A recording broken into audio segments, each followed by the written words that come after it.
a situation to arise where that would become halal and okay is very, very slim. So anyone else who kind of goes about it is either doing it for selfish reasons, cultural pressures, those kind of things as well too.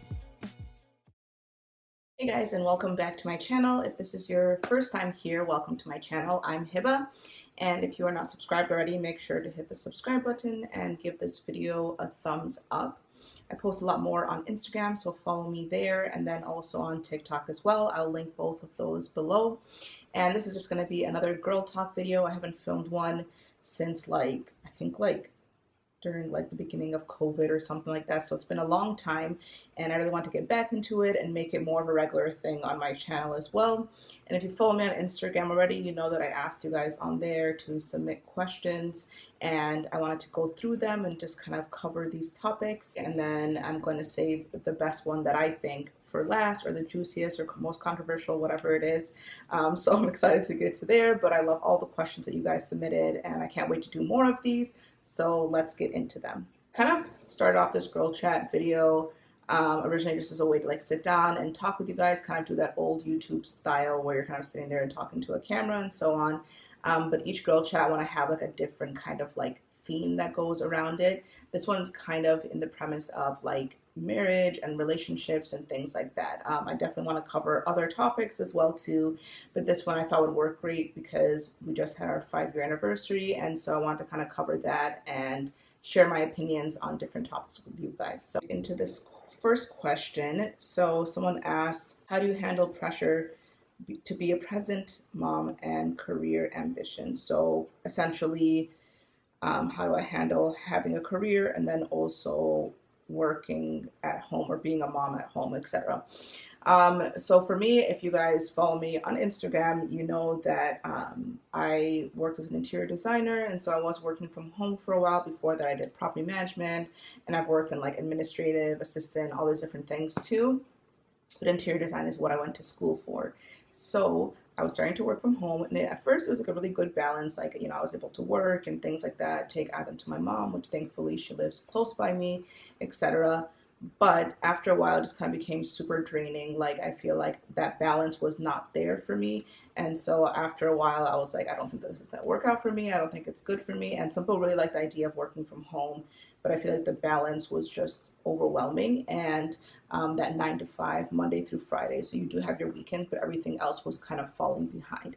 And for some people, it works out perfectly for them, whether they have help from a grandparent or whatever, or have someone come into their house and help them clean or cook and so on. And we as a couple pretty much divide our tasks pretty well, actually. So we each take turns, changing diapers, cleaning, laundry, cooking. But it kind of, for my own self, it kind of became overwhelming because naturally with kids, they want to come next to their mom and stuff like that. As they get older, maybe they'll go have fun with their dad and things like that. But in terms of the caring and the need, it's definitely more with the mother. And so I think for me, it started to kind of sort of make me feel guilty. And I feel like that's such a common thing in conversations that I've had with people on Instagram, on YouTube, and so on. And in real life, you kind of start to feel guilty when it's you are allowed to have that both if you want to. But for me, it was really nice to be able to just kind of take a step back and have that privilege to be able to do that. And so now I can focus more on my family. And then also I really want to get into doing more content creating, YouTube, Instagram, TikTok as well too, and focusing on that versus interior design. And then later on, as Adam gets older, maybe getting back into it and working full time. But I really miss the idea of working outside the house and working collaboratively with people, because that's kind of how even design school was too. So it wasn't just working from home by yourself. You feel isolated, distracted. So at first I thought it was going to be a good thing, and then over time I was like, this is just too much for me. So I can't wait to get back into it later on if that happens, that way. But honestly, I really love being able to focus on content creating, focusing on my family, and just having more free time. I feel a lot less stress and things like that too. But honestly, it's really what works for you. I know plenty of people who work 9 to 5, they come home for their kids from daycare, childcare, etc. And they're able to handle everything. And I think it really just depends on your situation, your relationship, and so on. So good question for that one. And okay, so the next one is, how do you balance the transition from single to wife? So for me, I lived with my family pretty much my entire life. And then I actually lived on campus as a student for about like, I think like a semester or something like that, or like 2 semesters. I can't really remember, maybe like almost a year.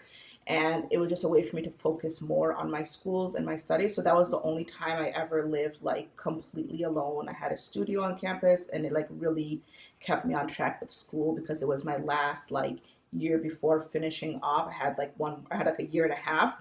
And so pretty much in that last year, I wanted to really focus on it so that the last semester I would be ready for graduation.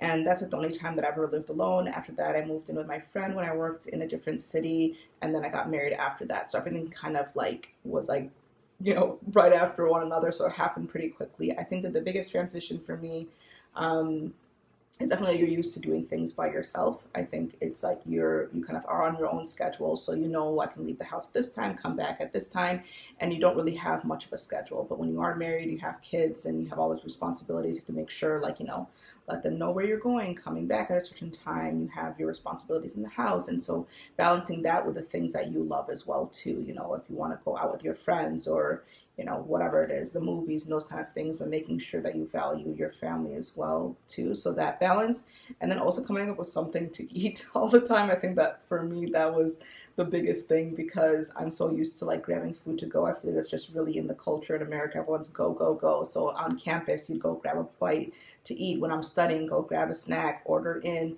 all that kind of stuff. And I did cook at home. I do enjoy it here and there, but when you're that busy, it's like your mind is just like, no. And that was an interesting transition for me for sure. And then also just in general, just living with a guy, I feel like that's another transition. We all have our own personalities and our own like tendencies and things like that too. And I grew up with sisters, and we had our brother later on, so I never really grew up. Okay, so my camera died because everything's just trolling on me. This is actually the second time of attempting to make this video. The first day I made it, the lighting was like half off, half on, and I was like, I cannot edit it. It just did not work out well. Now my camera battery died, so I'm going to start filming on my phone. So anyways, continuing that, so pretty much just that transition of coming up with things to eat every day, and then also in terms of just like living with a guy in general, I feel like that's like a huge transition, especially if you've never lived with guys before, had roommates, those kind of things. That's a big transition too. So I feel like those are the top two things for me that made it difficult, but other than that, it was pretty chill. Okay, so the next question someone asked, they said, does life become boring after marriage? I feel like boring is the wrong word to use in that situation. I don't know what's happening. She actually said like, oh, I don't agree, but like I want to see what your opinion was on it. And honestly, I don't think it should become boring unless there's something going on in your relationship, and that's a whole nother conversation. But I feel like it actually becomes more interesting because there's so much more to do. There's more things that you can do with the person, and then also like just like going out and all this kind of thing. You always have someone to hang out with, especially once you have kids involved too. It's definitely not boring. If anything, it's too chaotic that you have to go like lock yourself in a room and get quiet. So I don't think it's boring. If there are people who really are getting to that point where they feel like you're after that honeymoon phase, it's that first 2 years or whatever it is, and you feel like things are starting to fizzle out, then you really need to start to go out and do more things together as a couple. Especially some people start to neglect that after they have their kids and things like that too, so they kind of forget about their relationship. And so making sure you either have date night every week or once a month or twice a month, and just taking some time to go out. And it doesn't have to be anything extravagant. It really could just be going out to play somewhere together. If you want free stuff, going out for a walk, having a picnic, like just kind of changing your scenery and just like taking time for yourself. I think that kind of brings back the life into your relationship. So if you're starting to get to that phase where it's like it feels boring, definitely doing that for yourself. But me personally, I don't think it's boring. I feel like you always have something to do. And I think obviously the later on you get into your marriage, you kind of phase out of that like honeymoon phase where everything is all glittery and glam, and it comes more into serious things as well too. But I feel like it's because you become more comfortable with one another, which I think is a good thing. So I don't think it's boring. I think you just become more comfortable with one another. So I want to hear your guys' opinions below what you think. So make sure you comment on that. And then let's get on to the next question. I thought this one was really funny. So someone asked, is the dating pool really full of pee, or should we still have hope? So honestly, like, I feel like it's one of those kind of situations when you've talked to so many people and it's failed every time, then you start to get to that point like, am I doing something wrong, or is everyone just garbage?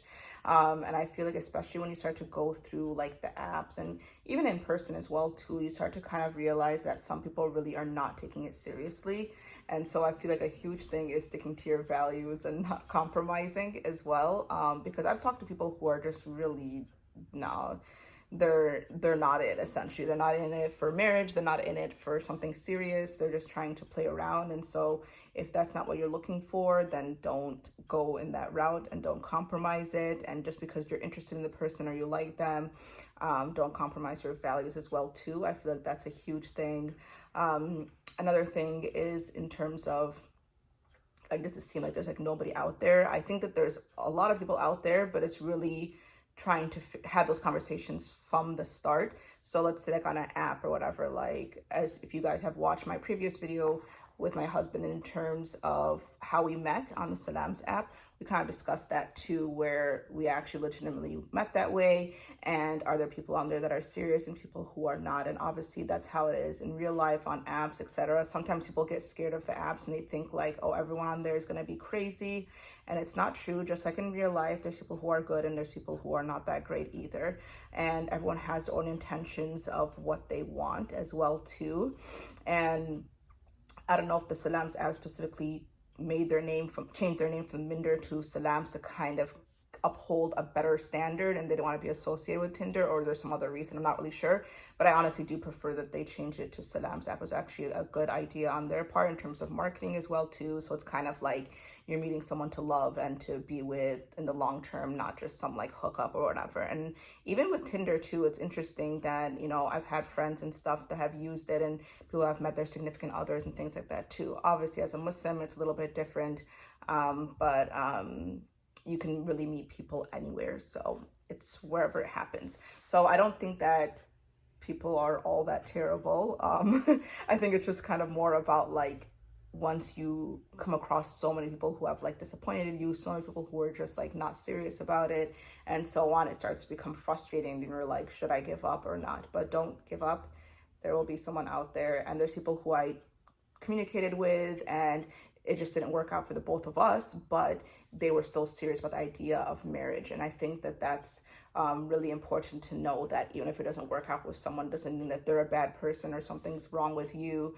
Is that maybe you're just not compatible for your future, and God knows best anyways. So if someone's not meant to be in your life, they won't be, and then vice versa. If something is supposed to happen to you, it's going to happen to you. So just thinking about it in that way, but making sure that you also like work on yourself and what your values are and what do you expect and so on. And that kind of transitions into the next question that someone submitted, in terms of like do's and don'ts with courting and dating.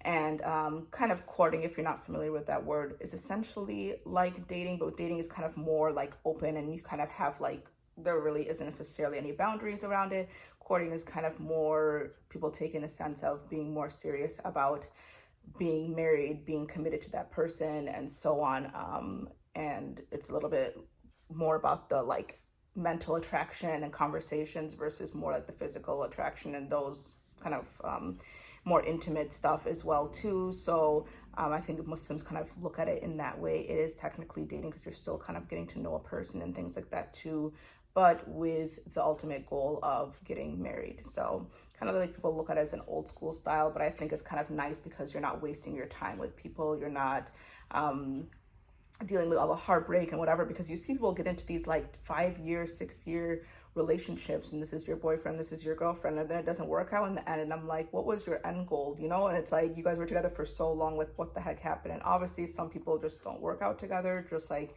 people can get married and get divorced and those kind of things as well too.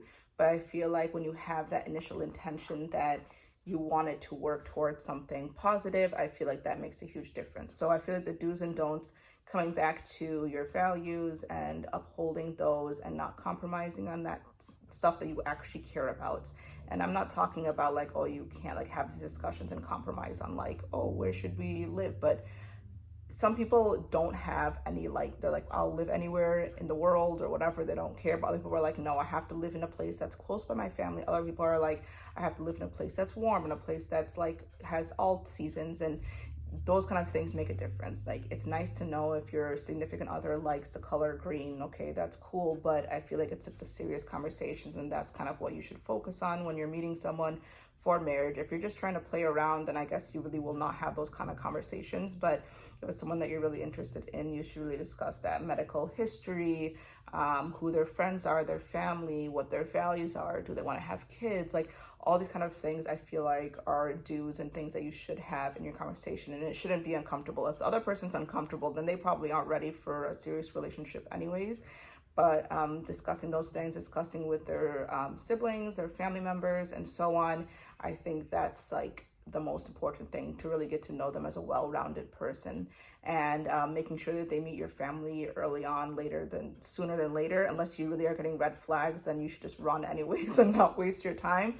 But if it's someone that you really see interest in, I think you should see how they interact with your family members, how you interact with their family, to kind of really get to know them as a person, because some people will act one way in front of their family and another way in front of you, and that's scary, and you should run. So I feel like that's a good sign and good determinant to know like how they are. If they seem like they're the same person in front of their family and then with you alone, then that's probably a good sign. So that's definitely a do.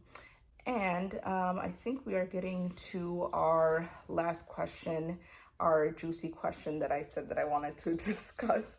So this one is the topic of polygamy. So someone asked me, what do you think about polygamy? And it's funny because like I've had this conversation with my friends before. I've had it with like random strangers, and I'm part of this girls group as well too. And it's just interesting to see people's opinions and people's take on it. Some people are second wives, some people are the first wife and they brought on a second wife, and so on. So I think that the issue with it is, okay, so first of all, I'm not fine with it. And this is not like in an Islamic way. This is just an opinion way where I'm like, I don't think that it's right in any way, shape, or form. But Islamically, you are allowed to have more than one wife. And I will get into, kind of the rules and all the kind of regulations behind that, because there will be people who will come into here and be like, oh, she must agree with this, or like, why does your religion say this? It makes no sense. You're oppressing women, all these kind of things. But they don't realize the rules behind it, because people never explain it in a way that is actually logically and religiously how it really is. People like to pull in their cultural BS into it and kind of make it this thing. It's like, oh, it is our right, and it's like, that's not how it works. So I want to read for you guys, and then also link it below exactly the rules behind it, the right way to go about it. And if anything, the best way to get married is to get married that you guys are going to be monogamous like that, even Islamically as well too. I'll link it below so that you guys can read up on it as well too. And there are certain guidelines that if there's a situation where polygamy should be allowed or can be practiced.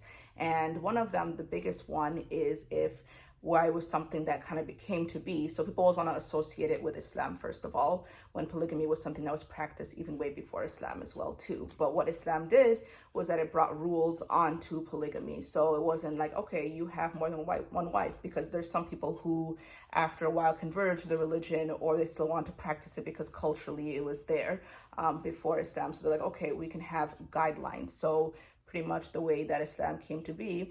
And the ruling on polygamy was that there has to be certain guidelines that you follow if you want to continue to practice that. If men died in war, men died, going out in the fields and working in the coal mines and those kind of things, they'd leave their wives, they'd leave their children, and they wouldn't have anyone to take care of them. So bringing on another wife made sense, But another thing is as well too, they'd have to have the permission of their first wife. So if the first wife was like, okay, yes, we can take care of her and whatever, the Islamic and halal way to do it was to get married to them. And so in that time, it made sense. It was more of a practice because people would get injured in war, people would get injured, and killed in working in unsafe environments and those kind of things too. And that can happen in present day, but it's very, very slim. So using that excuse is just, no, I feel like people are just using it as a way to kind of go about it like it's our right, when you're not even doing correctly as well.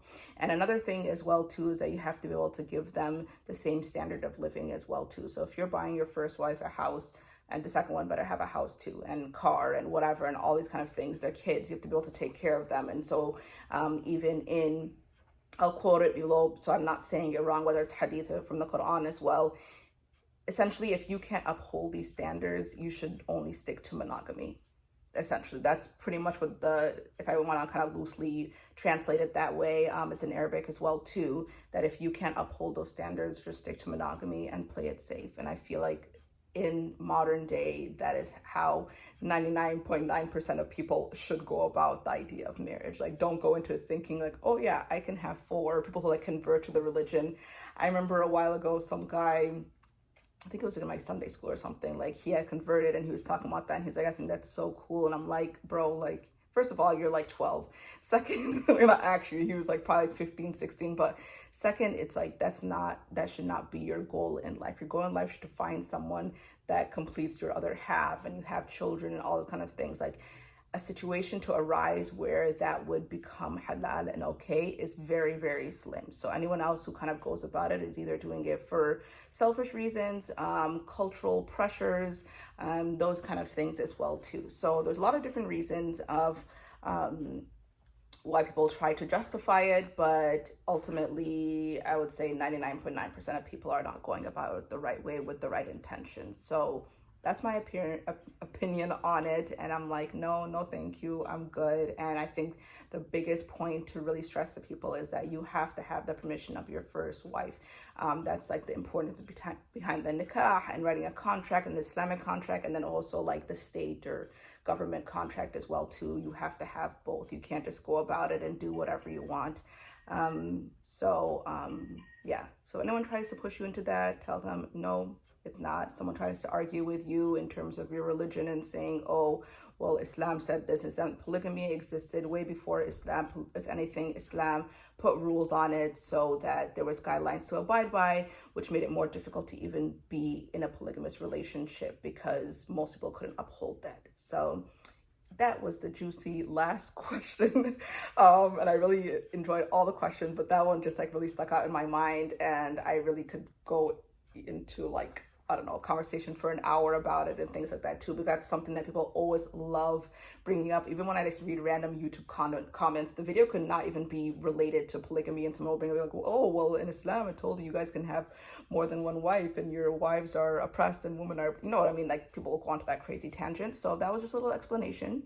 And I'll put the link below so you can always share with people too who are not Muslim, or you yourself if you're curious on the rulings behind it. If, you know, God forbid later on your spouse tries to pressure you into that and those kind of things, you have your rights as a woman and so on. And that will be a topic for another day, because I really want to discuss that, the rights for women in Islam and so on. But if you guys enjoy this video, please give it a thumbs up and subscribe. I could talk forever about these types of topics, but I don't want to keep you guys on here forever. Make sure you follow me on Instagram. I've been doing the 31 days, 31 outfits real challenge thing. And so you guys can check those out for the month of March. And then I'm going to be getting into my Ramadan content. And yeah, so I'm really trying to stay consistent with being here on YouTube and then Instagram as well, and kind of keeping that creative juices flowing and so on. But let me know what you guys thought about this video below. Let me know your opinions on the questions that we discussed. And yeah, so I'll see you guys in the next video, probably something Ramadan themed, or maybe a vlog in between, depends on if I have time or not. But I really want to share recipes with you guys and just kind of Ramadan decor and all that kind of stuff. So thank you guys again for watching, and I'll see you in the next video. Bye.